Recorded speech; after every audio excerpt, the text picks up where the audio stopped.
उत्पन्ना एकादशी का व्रत भगवान विष्णु को समर्पित है। इस दिन भगवान श्री कृष्ण की पूजा करने से मोक्ष की प्राप्ति होती है।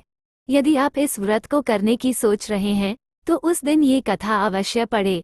धार्मिक मान्यताओं के अनुसार इस कथा को पढ़ने से भगवान विष्णु के साथ साथ माता लक्ष्मी भी जल्द प्रसन्न हो जाती हैं। पौराणिक कथा के अनुसार सतयुग में मूल नाम का एक दानव था। वह बहुत ही भयानक और बलवान था। उसने अपने बल से सभी देवताओं को परास्त कर दिया था। उसके भय से सभी देवता स्वर्ग से भागकर भगवान शिव के पास गए। भगवान शिव ने जब उनकी बातें सुनी तो उन्होंने इस पीड़ा को दूर करने के लिए सभी देवताओं को भगवान विष्णु के पास जाने को कहा। उनकी बात सुनकर सभी देवता क्षीर सागर गए। क्षीर सागर में भगवान विष्णु शेषनाग पर शयन कर रहे थे। उनको शयन करता देख सभी देवता हाथ जोड़कर उनकी स्तुति करने लगे। उनसे अपनी पीड़ा दूर करने की अनुरोध करने लगे। दानव द्वारा सताए गए सभी देवताओं को अपनी शरण में आए देख भगवान विष्णु ने कहा, वह कौन है जिसने आप लोगों को स्वर्ग से बाहर निकाल दिया है? उसका क्या नाम है? उसमें कितना बल है? उनकी यह बात को सुनकर भगवान इंद्र ने उन्हें सभी राक्षसों का नाम और उनकी शक्ति के बारे में बताया। उन्होंने कहा कि उस राक्षस का एक महापराक्रमी मूल नाम का पुत्र है। उसकी चंद्रावती नाम की नगरी है।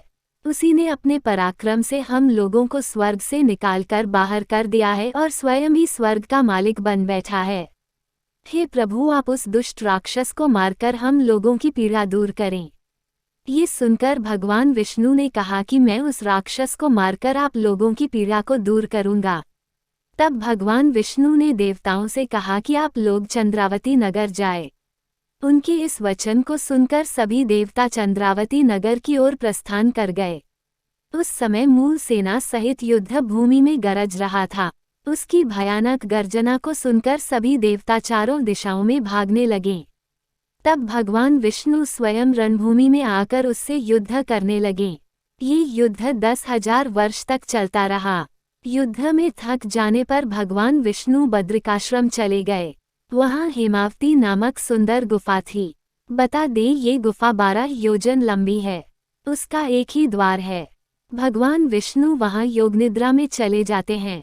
भगवान विष्णु के सो जाने पर मूल भी उनके पीछे पीछे उस गुफा के पास आ गया।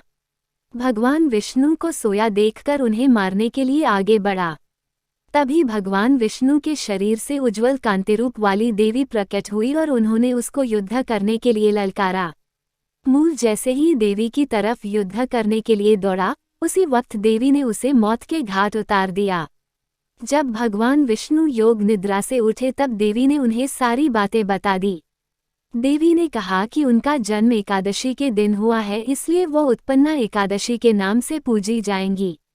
बता दें, जिस दिन माता प्रकट हुई थी उस दिन मार्गशीर्ष की एकादशी थी।